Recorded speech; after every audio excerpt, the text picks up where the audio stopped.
Magazinlarning birida janjal kelib chiqdi. Avtomashinaning roli bilan bo'lmoqchi bo'lgan odam ikkinchi odamni urganligi video tasvirga tushib qolgan. Zamonaviy g'iybatchilarning xabar berishicha, janjal ikki qudaning o'rtasida kelib chiqqan. Janjalning asl sababini aniqlashtirish maqsadida ijodiy guruh joyiga borib o'rganishlar olib bordi. Qanaqa quda, bu yoppivoy digdikni tanimayman. Men bu yerga turist bo'lib kelganman. Magazinga suv olish uchun kirgandim. Bu tarbiyasiz meni kelib bug'di.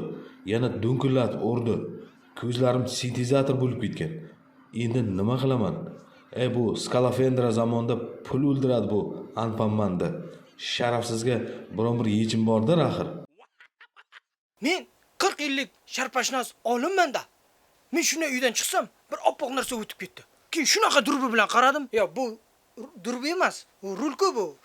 Keyin u odamlar uni ko'rmayapti. Lekin men uni ko'rdim. U asta magazinga kirib ketdi. Men ham asta magazinga kirdim. Keyin shu rul bilan hayotimda sharpashlab ko'rmaganman. Shu bilan ushlayman deb shunday kalasa kiyizimda bitta urdim. Lekin o'zim ham ozgina sezdim. U sharpa emas, endi shu turist bo'lib chiqdi. Endi uzr, lekin endi o'sha amakiga aytinglar, men tushuntira olmadim. O'zbekchalab kechiring dedim, tushunmadi. Ayni damda janjal ishtirokchilariga tushuntirish ishlari olib borildi. Eleonora Magazinova, Albert Kokarganov .tv uchun maxsus tayyorlandi. Ushbu video hazil tariqasida va kayfiyatni ko'tarish maqsadida real voqealarga asoslanmagan holda suratga olinib tarqatilmoqda.